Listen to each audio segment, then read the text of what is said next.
नमस्कार। 5 जनवरी के इस डिजिटल मंच पर आप सभी का स्वागत है। मैं हूं राज चावला। शाम के 5:04 से कुछ ऊपर का वक्त है और आज जिस महत्वपूर्ण विषय पर हम चर्चा करने के लिए यहाँ एकत्र हुए हैं वो है गौरवशाली भारत के 8 वर्ष। 26 मई 2014 वो ऐतिहासिक दिन जब देश के प्रधानमंत्री के रूप में नरेंद्र दामोदर दास मोदी ने शपथ ली। अब सवाल है कि उस दिन को ऐतिहासिक मानने के पीछे क्या आधार है। आज ठीक 8 साल बाद हम उस दिन का स्मरण करें तो उस स्मरण में ऐसे कौन से बिंदु हैं जो सबसे ज्यादा महत्वपूर्ण होने चाहिए। इन सवालों का उत्तर जानने के लिए जरा ध्यान करें 2014 से पहले के भारत को, उससे पहले की सरकारों को, 2014 से पहले के देश के हालात को, और फिर नजर डालिए आज के भारत पर। तस्वीर खुद ब खुद साफ हो जाएगी। 2014 से पहले का भारत और 2022 का भारत, आज कि इन दो तस्वीरों का अंतर जो है वो आंखें बंद करके भी बड़ी आसानी से समझ में आ जाएगा अगर आप देश के हालात को जानते हैं, देश में चल रही चीजों को जानते हैं। क्योंकि आज दुनिया में जो भारत का दर्जा है, जो महत्व है, भारत आंतरिक तौर पर जिस तरह से मजबूत बन के उभरा, यह एहसास काफी है उस अंतर को जानने समझने का। पर दिक्कत यह है कि इस देश में ही कुछ लोग ऐसे हैं जिनको ये सब जानने समझने के बाद भी दिखता नहीं है, या फिर शायद उन्हें समझ भी नहीं आता होगा। चर्चा उनकी भी करेंगे, लेकिन आइए सबसे पहले आज के भारत को भी देखें और नरेंद्र मोदी के नेतृत्व में बनी सरकार के 8 साल पूरे होने पर देश में क्या कुछ होने जा रहा है, किस तरह से उत्सव की तरह ये चलेगा, क्या कुछ होने जा रहा है, उसकी भी बात हम आपको बताएंगे। भारतीय जनता पार्टी 30 मई से 15 जून तक देश भर में मोदी सरकार के 8 साल पूरे होने पर सरकार की उपलब्धियों को जनता के बीच लेने जा रही है। उसमें उन क्षेत्रों पर ज्यादा फोकस किया जाएगा, वो इलाके ज्यादा होंगे जहां अभी भाजपा के सांसद नहीं है, जो क्षेत्र भाजपा के नहीं है, वहां पर ज्यादा फोकस करेंगे। ऐसी लगभग 144 सीटों की अभी पहचान की गई है जहां पर भारतीय जनता पार्टी के 8 साल के कार्यक्रमों को लेकर उनके सांसद विधायकों को उनको ये काम दिया जाएगा और बूथ सशक्तिकरण अभियान के रूप में इसे चलाया भी जाएगा। ऐसी जगहों पर केंद्रीय मंत्री भी 3-3 दिन के प्रवास पर रहेंगे। क्या कुछ होगा वो भी जरा देखना होगा। लेकिन सबसे पहले जरा 8 साल में जो बहुत महत्वपूर्ण निर्णय केंद्र सरकार के रहे, उनमें से सबसे बड़ा निर्णय, और ऐसा जिसने पूरी दुनिया को हिला कर रखा है, एक ऐसी महामारी कोविड-19 जिसने पूरी दुनिया की अर्थव्यवस्था को बिल्कुल एकदम थाम दिया, सब कुछ रुक गया था। ऐसे में भारत उस सब में से कैसे निकला, संभला और आज फिर से दुनिया की 5वीं बड़ी अर्थव्यवस्था के रूप में बनकर उभरता है। इस पर जरा देखिए किस तरह से इतने बड़े देश को, 100 करोड़ से ज्यादा लोगों को वो वैक्सीन लगाई गई जिस वैक्सीन का निर्माण भारत में अब सबसे बड़े पैमाने पर हो रहा है। जरा देखें और सुने प्रधानमंत्री नरेंद्र मोदी को। साथियों, 100 करोड़ वैक्सीन डोज ये केवल एक आंकड़ा नहीं है, ये देश के सामर्थ्य का प्रतिबिंब है। इतिहास के नए निर्धारित कर उन्हें हासिल करना जानता है। ये उस नए भारत की तस्वीर है जो अपने संकल्पों की सिद्धि के लिए परिश्रम की पराकाष्ठा करता है। साथियों, आज कई लोग भारत के वैक्सीनेशन प्रोग्राम की तुलना दुनिया के दूसरे देशों से कर रहे हैं। भारत ने जिस तेजी से 100 करोड़ का 1 बिलियन का आंकड़ा पार किया है, उसकी सराहना भी हो रही है। लेकिन इस विश्लेषण में एक बात अक्सर छूट जाती है कि हमने ये शुरुआत कहां से की है। दुनिया के दूसरे बड़े देशों के लिए वैक्सीन पर रिसर्च करना, वैक्सीन खोजना, इसमें दशकों से उनकी महारत है, एक्सपर्टाइज थी। भारत अधिकतर इन देशों की बनाई वैक्सीनेशन पर ही निर्भर रहता था। हम बाहर से मंगवाते थे। इसी वजह से जब 100 साल की सबसे बड़ी महामारी आई तो भारत पर सवाल उठने लगे। क्या भारत इस वैश्विक महामारी से लड़ पाएगा? भारत दूसरे देशों से इतनी वैक्सीन खरीदने का पैसा कहां से लाएगा? भारत को वैक्सीन कब मिलेगी? भारत के लोगों को वैक्सीन मिलेगी भी या नहीं? क्या भारत इतने लोगों को टीका लगा पाएगा कि महामारी को फैलने से रोक सके? भांति भांति के सवाल थे, लेकिन आज ये 100 करोड़ वैक्सीन डोज हर सवाल का जवाब दे रहा है। भारत ने अपने नागरिकों को 100 करोड़ वैक्सीन डोज लगाई है और वो भी मुफ्त। तो न सिर्फ वैक्सीनेशन बल्कि पूरे देश में स्वास्थ्य की स्थिति क्या थी, सरकारी अस्पतालों की स्थिति क्या थी, 2000 पहले की स्थिति पर जरा गौर कीजिए और आज की स्थिति पर जरा गौर कीजिए। बहुत कुछ बदला है। आयुष्मान भारत स्वास्थ्य योजना, इस योजना ने देश के गरीब लोगों को स्वास्थ्य की तमाम बुनियादी सुविधाएं उन्हें मुहैया कराए और किस तरह से बहुत बड़ा तबका स्वास्थ्य योजना के दायरे में आया, जरा इसकी भी बात सुने। सभी का दायित्व है कि हर गरीब के लिए, हर देशवासी के लिए मुश्किल समय में अस्पताल के दरवाजे खुले रहने चाहिए, बेहतर इलाज उपलब्ध होना चाहिए। भाइयों और बहनों, आयुष्मान भारत न्यू इंडिया के क्रांतिकारी कदमों में से एक है। सिर्फ इसलिए नहीं क्योंकि ये देश के सामान्य मानवी के, गरीब के जीवन को बचाने में अहम भूमिका निभा रहा है, बल्कि इसलिए भी क्योंकि ये भारत के रूप में 130 करोड़ लोगों के सामूहिक संकल्प और सामर्थ्य का भी प्रतीक है। ऐसा मैं इसलिए कह रहा हूं कि हमारे देश में गरीब को सस्ती और बेहतर स्वास्थ्य सेवा देने के प्रयास पहले भी हुए हैं। हर राज्य, हर केंद्र शासित प्रदेश ने अपने सीमित स्तर पर हर संभव कोशिश की है। राज्यों की तमाम सद्भावनाओं के बावजूद ना तो गरीबों को वो लाभ मिल पा रहा था और ना ही मेडिकल इंफ्रास्ट्रक्चर के क्षेत्र में कोई सुधार हो पा रहा था। लेकिन आयुष्मान भारत ने सिद्ध कर दिया कि जब भारत की सामूहिक ताकत अगर कहीं पर भी लग जाती है तो उसका लाभ और शक्ति बहुत व्यापक हो जाती है, विराट हो जाती है। आयुष्मान भारत देश के किसी भी हिस्से के मरीज को देश के किसी भी कोने में लाभ सुनिश्चित करती है और जो पहले असंभव था। यही कारण है कि बीते एक वर्ष में करीब 50,000 लाभार्थियों ने अपने राज्य के बाहर दूसरे राज्यों में इस योजना का लाभ लिया, यानी अच्छी अस्पताल में जाना उसने उचित माना। तो ये था आयुष्मान भारत योजना, जिसने इस देश के एक निर्धन वर्ग को, जो शायद जिसके पास स्वास्थ्य सुविधाओं तक उसकी पहुंच नहीं थी, किस तरह से उसको वो सब दिलाया और उसका बुनियादी अधिकार, उसका आधारभूत अधिकार उसे दिलाया।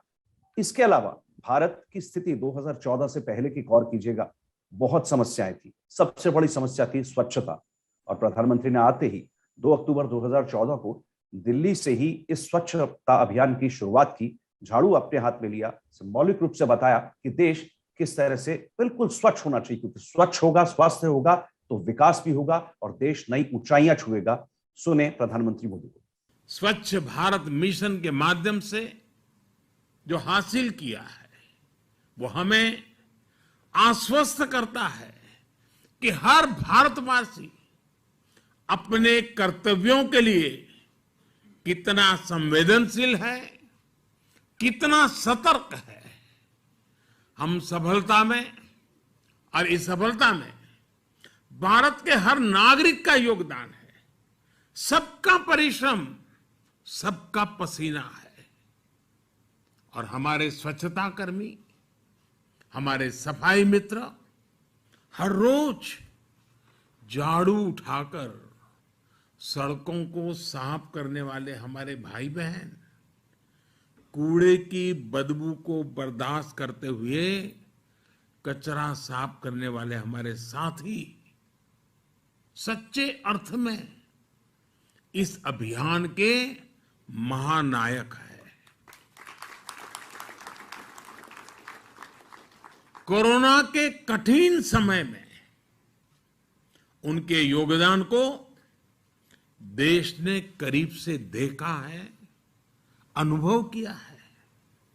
मैं देश की इन उपलब्धियों पर हर भारतवासी को बधाई के साथ ही स्वच्छ भारत मिशन अर्बन 2.0 और अमृत 2.0 के लिए शुभकामनाएं देता हूं। और इससे सुखद ये क्या होगा कि ये नई शुरुआत आज गांधी जयंती के एक दिन पहले ही हो रही है। ये अभियान पूज्य बापू की प्रेरणा का ही परिणाम है और बापू के आदर्शों से ही सिद्धि की ओर बढ़ रहा है। आप कल्पना करिए, स्वच्छता के साथ साथ इससे हमारी माताओं बहनों के लिए कितनी सुविधा बढ़ी है। पहले ही कितनी ही महिलाएं घर से निकल नहीं पाती थी, काम पर नहीं जा पाती थी, क्योंकि बाहर टॉयलेट की सुविधा ही नहीं होती थी। कितनी ही बेटियों को स्कूल में शौचालय न होने की वजह से पढ़ाई छोड़नी पड़ती थी। अब इन सब में बदलाव आ रहा है। आजादी के 75वें वर्ष में देश की इन सफलताओं को, आज के नए संकल्पों को पूज्य बापू के चरणों में अर्पित करता हूं और नमन करता हूं। 2014 से पहले के भारत को याद कीजिए, सुरक्षा स्थिति को याद कीजिए, सीमाओं पर क्या कुछ होता था, उत्तर पश्चिमी सीमाओं पर, उत्तर की तरफ और साथ ही उत्तर पूर्वी सीमाओं की तरफ भी किस तरह की घटनाएं आप लगातार देखते थे और भारत का रिस्पांस क्या होता था, वो भी सब ध्यान कीजिए। उस वक्त के रक्षा मंत्री का एक बयान याद कीजिए कि हमारे पास लड़ाकू विमान राफेल खरीदने के लिए पैसे नहीं है। और 2014 के बाद आज राफेल भी है, आपकी सीमाएं मजबूत भी हैं, कश्मीर भी नियंत्रण में है और बहुत कुछ हुआ जो बालाकोट और सर्जिकल स्ट्राइक से हमें याद में आता है। आइए सबसे पहले जरा सुने कि 370, जिसके बारे में बार बार ये दावे किए जाते थे कि 370 तो हट ही नहीं सकता, 370 तो कुछ हो ही नहीं सकता और कश्मीर तो क्या हो जाएगा, भगवान जाने क्या क्या बातें हुई। आइए जरा सुने 370 जब गया तब से अब तक आज कश्मीर ने कितने विकास के नए आयाम अपने हासिल किए हैं, जरा वो भी देखें। लेकिन उस वक्त क्या कहा गया था उसे सुने। एक भी भारतीय विकास से दूर रहे, ये भी भारत को मंजूर नहीं है। देश के सामने 70 साल से एक और बड़ा चैलेंज था, जिसे कुछ दिन पहले भारत ने फेयरवेल दे दिया है।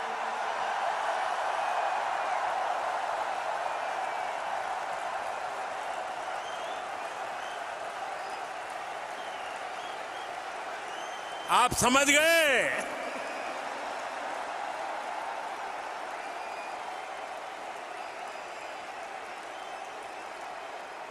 ये विषय है आर्टिकल 370 का।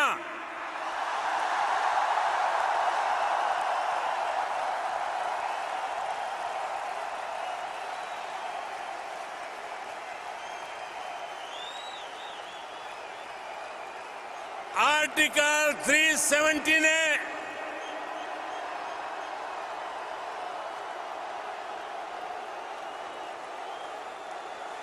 आर्टिकल 370 ने जम्मू कश्मीर और लद्दाख के लोगों को विकास से और समान अधिकारों से वंचित रखा था। इस स्थिति का लाभ आतंकवाद और अलगाववाद बढ़ाने वाली ताकतें उठा रही थी। अब भारत के संविधान ने जो अधिकार बाकी भारतीयों को दिए हैं, वही अधिकार जम्मू कश्मीर और लद्दाख के लोगों को भी मिल गए हैं। तो ये तो था कश्मीर में जब धारा 370 का विषय, जिसके बारे में बहुत सारी बातें की गई कि असंभव है, लेकिन वो अब संभव हुआ। एक समय था जब देश के सुरक्षा बलों का आत्मविश्वास, उनका हौसला टूटा हुआ था। उन्हें लगता नहीं था कि पड़ोस से अगर कुछ हुआ तो वो मुकाबला कैसे कर पाएंगे। हथियारों का इस्तेमाल करने की पूरी छूट नहीं थी। लेकिन 2014 के बाद की स्थिति, पहले सर्जिकल स्ट्राइक और फिर बालाकोट, इन दोनों ने देश के इस आज के समय में सिक्योरिटी अपैरेटस को कहां पहुंचा दिया है, इसके बारे में भी लोग एहसास करते होंगे, जानते समझते होंगे। सर्जिकल स्ट्राइक और बालाकोट, उस समय क्या कहा था प्रधानमंत्री ने, ये भी जरा देखें। पुलवामा हमला हुआ तो भारत के वीरों ने जो काम किया, ऐसा काम दशकों तक कभी नहीं हुआ है। हमारे वीरों ने आतंकियों को उनके घर में घुस करके मारा है।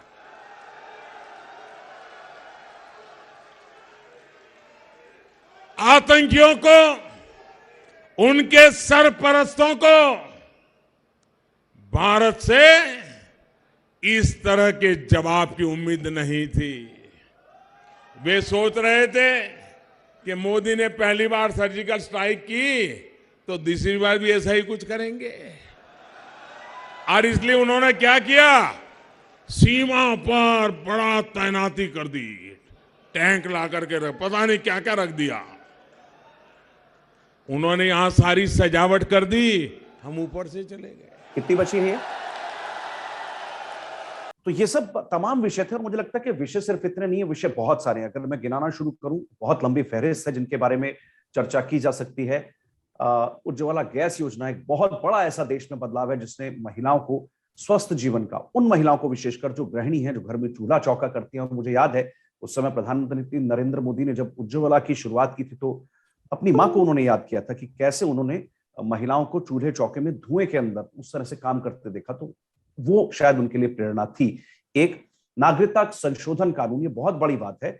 जीएसटी अपने आप में बहुत बड़ा विषय था, लोग उसको किस तरह से देखते हैं। एक देश एक टैक्स, इसने भी बहुत कुछ बदलाव किया। कोविड के समय में भी जब अर्थव्यवस्था हिचकोले खा रही थी बड़े बड़े विकसित देशों की, उस समय में भी और आज भी आप महसूस करते हैं जीएसटी का जो कर कलेक्शन है, टैक्स कलेक्शन जो है, वो महीने का लगातार बढ़ता ही जा रहा है। ये फायदे दिखते हैं जीएसटी के।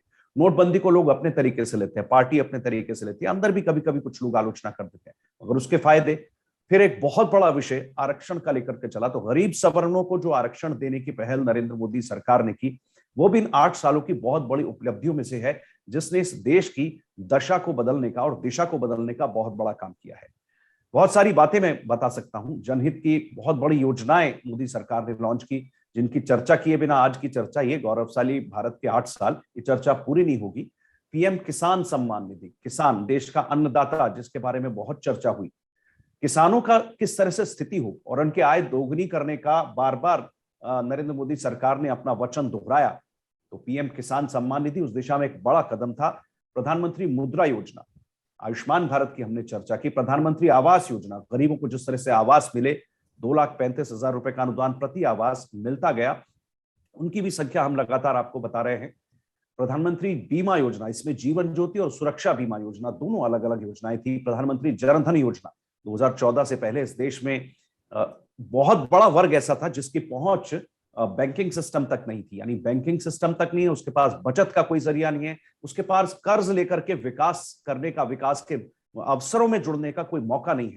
लेकिन उनके आने के बाद करोड़ों जनधन के अंतर्गत बैंक खाते खोले गए और देश का वो वर्ग जो अलग था वो जुड़ा।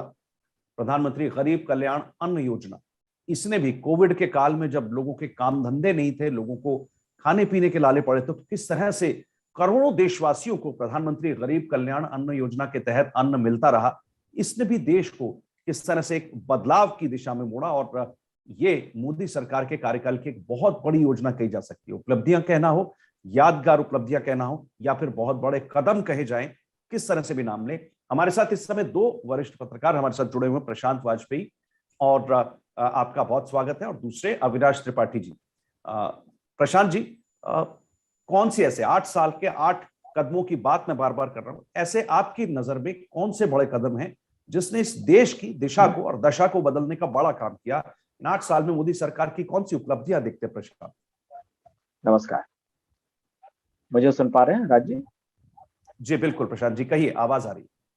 बहुत सारे उपलब्धियां हैं, अभी आपने भी उनकी चर्चा की, परंतु सर्वप्रथम मैं जिस ओर ध्यान सभी दर्शकों का लाना चाहता हूं वो ये है कि जो एक कॉलोनियल माइंडसेट को बदलने का काम सरकार के चलते हुआ है, जिस पर प्रायः चर्चा नहीं होती।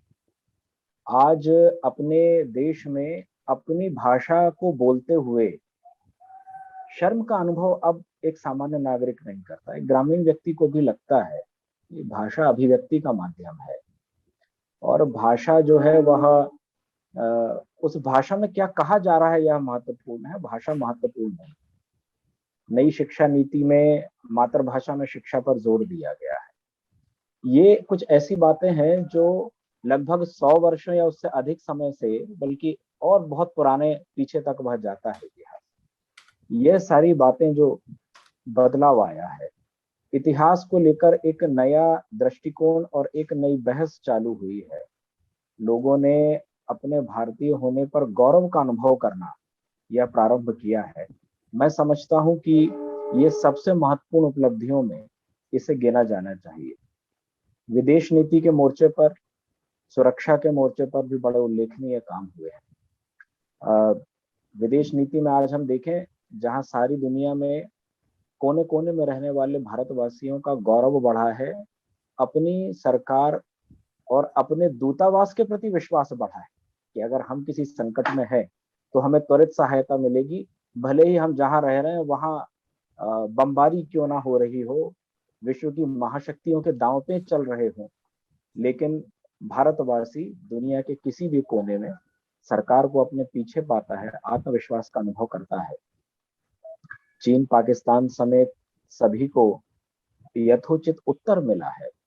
एक और विशेष बात जिस पर मैं ध्यान दिलाना चाहता हूँ, मई 2013 और उसके पहले अनेक घटनाएं हुई जब चीन की सीमा पर चीनी सेना दुस्साहस किया करती थी और भारतवासियों में एक तनाव, और जब चीन की बात निकलती थी तो एक डिप्रेशन उसको कहा जाए, वह एक व्यक्ति में उसे अनुभव किया जा सकता था।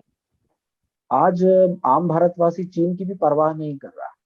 उसे पता है कि हमारी सेना और हमारी सरकार उससे निपट सकते हैं। किस तरह से मीडिया की हेडलाइंस बदल गई हैं। केवल चीन के बारे में अगर हम विचार करें तो चीन को लेकर मीडिया की हेडलाइंस, हमारी बोली, सब कुछ किस तरह बदल गया है, किस तरह आत्मविश्वास ने बाकी सारी पुरानी चीजों को रिप्लेस किया है। ये सब बड़ी महत्वपूर्ण उपलब्धियां मैं मानता हूँ राज्य। ठीक है प्रशांत जी, आपने जो बात की भाषा, संस्कार और संस्कृति, सांस्कृतिक चिन्हों की, जिसके बारे में आपने कहा कि औपनिवेशिक मानसिकता से बाहर आना, और दूसरा आपने जो याद दिलाया मेरे ध्यान में, वो एक बहुत दिलचस्प विषय था। उसमें मुझे याद आया कि हाल के दिनों में यूक्रेन संकट में किस तरह से भारत सरकार ने अपने लोगों को निकाला, और उससे पहले इराक, सीरिया से, उस खित्ते से जब ये सब चला, किस तरह से जनरल वीके सिंह खुद जाकर के पहुंच गए थे। और ऐसे एक नहीं कई बातें ध्यान में आती हैं। बार बार हमारे मंत्री खुद एयरपोर्ट पर जाकर भारतीयों का स्वागत करने के लिए पहुंचे, ये तस्वीरें भी मुझे याद आती हैं। अविनाश त्रिपाठी, आप किस तरह से देखते हैं इन 8 सालों का आपका आकलन क्या है? क्या ऐसी बड़ी चीजें हैं जो देश के लिए बहुत महत्वपूर्ण हैं, जिन्हें बार बार स्मरण करना चाहिए? सबसे पहले तो पांचजन्य के दर्शकों को मेरा नमस्कार। देखिए, इन 8 सालों में अगर आप 8 साल से पहले जब एक बार ध्यान करेंगे तो आपको याद आएगा कि 3 तरीके की चुनौतियां घरेलू स्तर पर भारत के सामने थी, जिसमें एक थी नक्सल चुनौती, जो आज हमें महसूस नहीं होती, लेकिन 8 साल पहले वो बहुत बड़ी चुनौती थी। 100 से ज्यादा जिले इस देश में नक्सल प्रभावित जिले थे। दूसरी चुनौती थी जो अलगाववादी चुनौती थी, जो नॉर्थ ईस्ट में जिसका बहुत प्रभाव था, बहुत ज्यादा हिंसा और एक तरह का वातावरण नॉर्थ ईस्ट में बना हुआ था।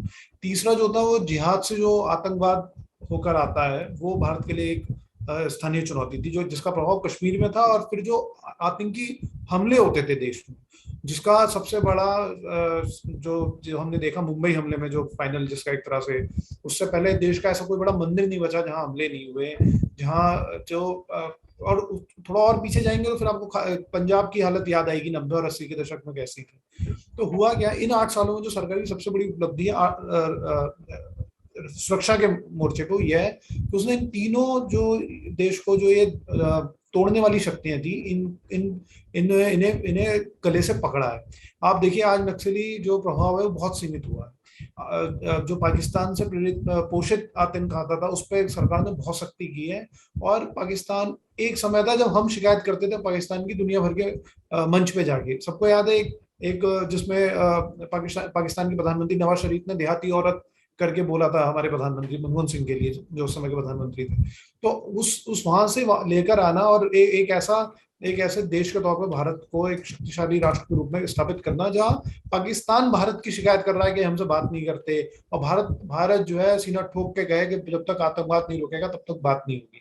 और नॉर्थ ईस्ट पे ऐसा सरकार ने ध्यान दिया है, उसमें वहां की पूरा स्ट्रक्चर दोबारा बनाना, वहां पे विकास, कितने ही जिले हैं, कितने ही प्रदेश हैं जहां पहली बार रेलवे लाइन बिछ रही है, ट्रेनें जा रही हैं, दोबारा नॉर्थ ईस्ट को मुख्य धारा से जोड़कर लाना। वरना मुझे याद है जब एक बार अफवाह फैलाई गई थी कांग्रेस सरकार के समय, जब सब नॉर्थ ईस्ट के बच्चे वापस जाने लगे थे, तो ऐसी स्थिति से लेकर आना देश को दोबारा, जो अलगाववाद, उग्रवाद और नक्सली हिंसा और आतंकवाद का खिचड़ा बन गया था देश के अंदर, और उसके ऊपर जब भ्रष्टाचार और एक तरह से जो अनाथ जैसी फील हो गई थी देश की मनमोहन सरकार के सेकंड टर्म में खासतौर से, तो वहां से एक राष्ट्रीय सुरक्षा का भाव बनाना। दूसरी चीज जो इस सरकार में 8 साल में बड़ी हुई है वो है कुछ बड़ा सोचना।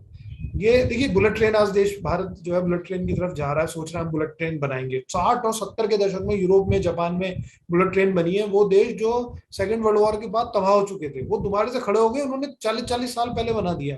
और हम 2020 में, 15 में, 10 में, 5 में अपनी ट्रेनों का विद्युतीकरण हो जाए, हमारे रेलवे स्टेशन थोड़े साफ हो जाए, ये भी हमारे लिए बहुत बड़े टास्क है।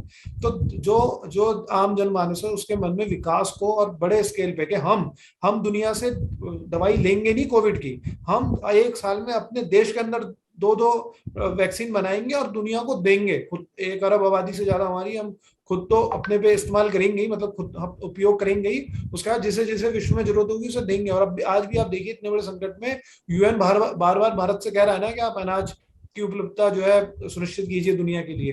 तो दुनिया के एक पीछे खड़े होने वाले देश से जिसकी उतना प्रभाव नहीं था अंतर्राष्ट्रीय मंच पे, जो उतना विश्व में उतना कंट्रीब्यूट नहीं कर पाता था अपनी आबादी, अपने इतिहास और अपने प्रभाव के जो होना चाहिए था उसके बावजूद, वहां से निकाल के यहाँ तक लाना कि आज वैश्विक मंच पे भारत की आवाज सुनी जाती है। हमने देखा यूक्रेन रूस के समय भारत कितना इंपॉर्टेंट देश है, ये सारी दुनिया ने गा के बताया है कि भारत से बात करो, भारत समझाएगा, भारत से कहो। 12 देशों के जो है एक दिन में यहाँ पे 10 देशों के राजदूत आए हैं एक समय में। तो ये सब दिखाता है कि 6 साल में, 8 साल में हम कितने ज्यादा तेजी से हमने अपना वैश्विक मंच पे अपना किरदार बदला है, और हम तेजी से बदल रहे हैं। और सबका प्रभाव आपको देश के अंदरूनी जो मामले उनमें भी होता है, दिखता है वो। बिल्कुल आपने ठीक कहा अविनाश त्रिपाठी। मुझे कुछ चीजें यहाँ बतानी है। यूपीए 2 के दौरान जो मुद्रास्फीति थी, जो महंगाई दर थी, अब उसका औसत पिछले 8 साल में बहुत कम है। हाईवेज जो पिछले यूपीए 2 की कार्यकाल जब खत्म हुआ था 91,000 किलोमीटर तक थे, अब वो 1,64,000 किलोमीटर तक, यानी लगभग आप समझें कि 70,000 से ज्यादा। मेट्रो जो उससे पहले 250 किलोमीटर तक की बनी थी, अब वो 750 किलोमीटर है। 1,000 किलोमीटर का और निर्माण अतिरिक्त हो रहा है। स्टार्टअप की संख्या उस समय जो 2014 में 500 थी, अब वो 61,400 है। इसी तरीके आप गरीबों के आवास की जब बात करेंगे, तब तक 2014 तक 2,10,00,000 के करीब थी, और अब वो पिछले 8 साल में 3 करोड़ और आवास बने। इसी तरीके बहुत सारी उपलब्धियां, छोटी छोटी बातें हैं। 16 IIT 2014 तक देश में बने हुए थे, अब वो 23 हो गए, 7 और बने। पिछले 8 साल में एम्स की जो कुल संख्या है वो पहले 8 थे, अब वो 20 है। अगर इन सब बातों को भी मिलाकर के देखेंगे तो बहुत कुछ समझ में आएगा। नवीकरणीय ऊर्जा 32 गीगावाट की उस समय की क्षमता थी 2014 तक, अब वो 152 है। यानी थोड़े दिन और रुक जाएंगे तो ये बढ़ते बढ़ते आप इसको 6-5 गुने से पार पाएंगे। इस तरह की बहुत सारी नई बातें हैं। राम मंदिर का एक बड़ा विषय आया, जिसे लेकर के 550 साल लड़ाई चली इस देश में। लोग कहते नहीं थे कि ये कभी होगा। 350 साल बाद ज्ञानवापी का सच जो है अब वो आपके सामने आया है। 70 साल से ज्यादा कश्मीर की समस्या भारत के गले पड़ रही 370 के कारण, उससे भी आपको मुक्ति मिली।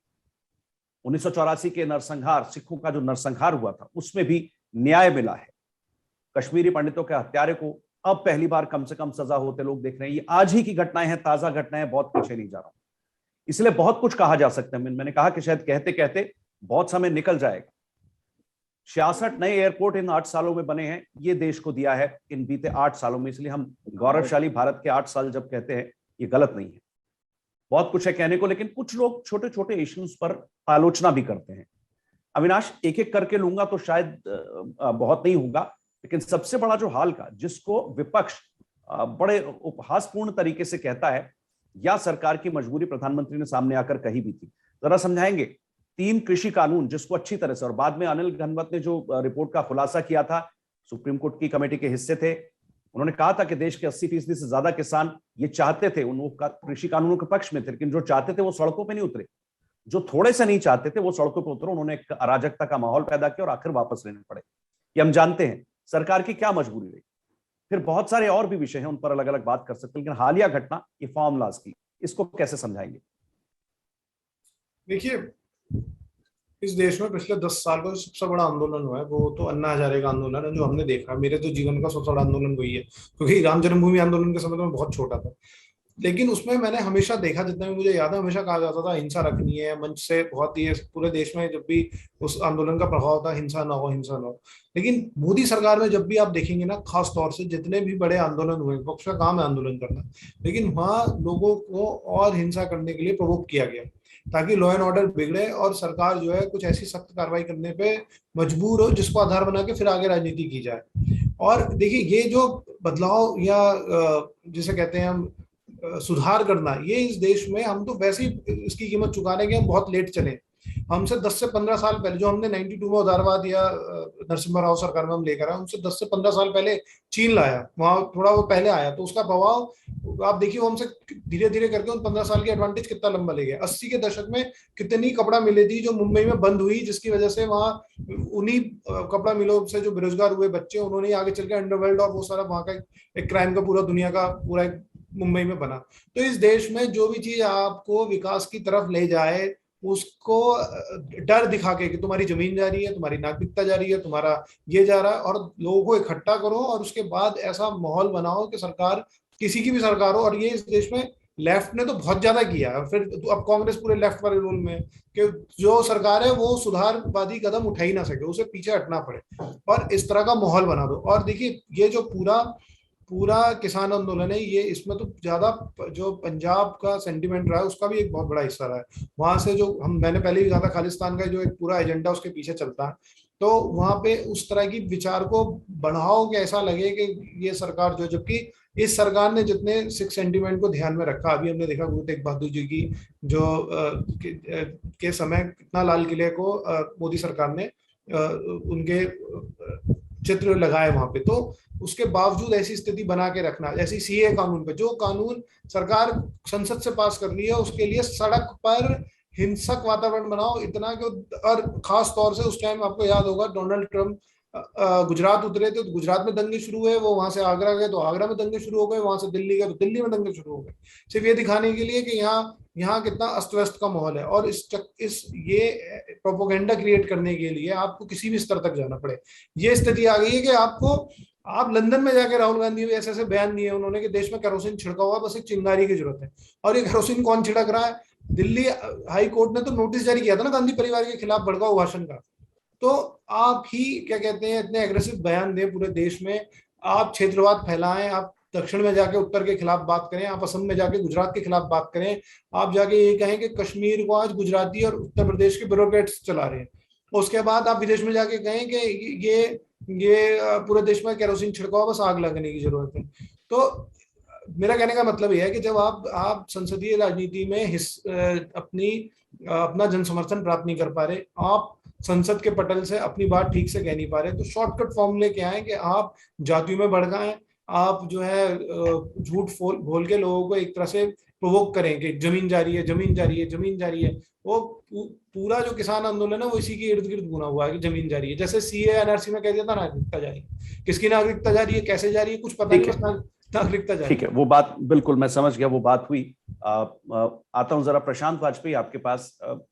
विपक्ष के पास इस समय बहुत ज्यादा कोई मुद्दा है नहीं। मुझे याद है 2014 से पहले करप्शन एक बहुत बड़ा मुद्दा था, बहुत सारी बातें होती थी डिफेंस की डील्स में और जाने कोल स्कैम में और क्या क्या हुआ कॉमनवेल्थ गेम्स में, इतने सारे घोटाले हुए जिनकी हमें लंबी लिस्ट है। और ये आज से नहीं, ये स्वतंत्रता के बाद से जब से शुरुआत हुई थी, वो जीप घोटाला भी मुझे उस समय का याद है।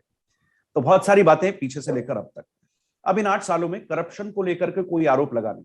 राफेल को लेकर के बहुत देर तक बातें चली, बहुत मसले को उठाने की कोशिश की, हुआ क्या? राफेल पर विपक्ष फेल हो गया, उसको मिला कुछ नहीं। अल्टीमेटली जो सरकार पर अब जो आरोप लगता है, और मुझे लगता है कि उसको भी सरकार तो आंकड़े देकर के बताना चाहती है, मगर विपक्ष उस पर भी एक भ्रम फैलाने की कोशिश करता है, वो है बेरोजगारी। उसका कहना है कि आप वो कर नहीं पाए, उसके लिए सरकार के ऊपर वो ये भी कहते हैं कि आप आंकड़े अलग अलग देते हैं। वो भी एक, मुझे लगता है हर चुनाव में एक विषय उठता है, लेकिन वो फिर फेल होते हैं। अभी हालिया 5 राज्यों के चुनाव में फिर उसमें दिखा, उससे पहले भी यही विषय उठे थे, हुआ उसका नतीजा कुछ नहीं निकला। अब जो ऐसा लगता है कि सरकार को एक स्पष्ट जनादेश मिला है कि आप जिस नियत से सरकार चलाना चाहते हैं चलाइए, वो लोगों को शायद पसंद भी आ रहा है, लेकिन अंदर से कुछ लोग कुछ चीजों को लेकर के, जो कि आस्था से जुड़े मसले हैं, उनको लेकर के वो चिंता करते हैं। मंदिरों पर नियंत्रण किसका, एक बड़ा सवाल है। प्लेसेस ऑफ वर्शिप एक्ट का आपने कोई कुछ नहीं किया, आप तो पूरी मेजोरिटी में, ऐसा लोग कहते हैं। लोग कहते हैं कि चुनावों के बाद जिस तरह से बंगाल में हिंसा हुई या केरल में जिस तरह से कार्यकर्ताओं के साथ जो किया होता है, उस पर सरकार का इनएक्शन, निष्क्रियता या बहुत ज्यादा सक्रिय ना होना, ये कई सवाल है जो अंदर से भी उठते हैं, जो लोगों के मन से जुड़े हुए, जो शायद आपका अपना पार्टी का काडर भी होगा, वो सोचता होगा। इस पर क्या आपको समझ में आता है? बंगाल में जो हिंसा हुई उसको लेकर स्वाभाविक है पूरे देश में रोष भी है, लोगों को बड़ी पीड़ा भी है। जहां बंगाल के कार्यकर्ताओं से जब बात होती है तो बंगाल के कार्यकर्ता और वहां के जो आम नागरिक हैं, उनका कहना है कि इस दिशा में काम निश्चित रूप से हुआ है, लेकिन जहां एक तरफ हमारे देश में संघीय ढांचे का प्रश्न उठाया जाता है, दूसरी तरफ राज्य सरकारों में बैठे हुए लोग, उनकी तरफ भी कोई जिम्मेदारी बनती है, ये प्रश्न अभी उठाया जाना शेष है। बंगाल में जो हिंसा हुई उसके लिए काम काफी शुरू हुए हैं, लेकिन जब आप सीबीआई को काम करने से रोकेंगे, जब देश के सरकार और देश की सेना के प्रति वहां पर गैर जिम्मेदार बयानबाजी होगी, तो ऐसे में जो परिदृश्य है वह बड़ा जटिल हो जाता है। दूसरा प्रश्न आपने वर्शिप एक्ट के बारे में कहा।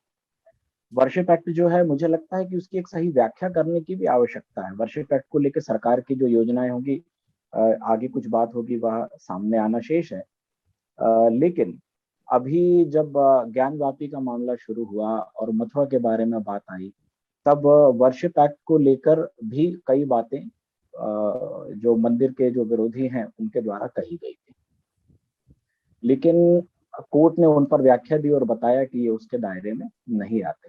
एक और प्रश्न लोगों के मन में था कि भाई जब वहां पर शिवलिंग मिल गया, इतने सारे प्रमाण मिल गए, तब भी लगातार इस प्रकार की बातें वो की जा रही थी कि वहां तो कुछ नहीं मिला है, कुछ भी नहीं है, सारी बातें गलत हैं। तो वास्तव में उनके मन में भी धारणा भी यही है कि हम कोर्ट में जाएंगे और वर्शिप एक्ट को लेकर और ये सारी बातें जो हैं उन पर विराम लग जाएगा।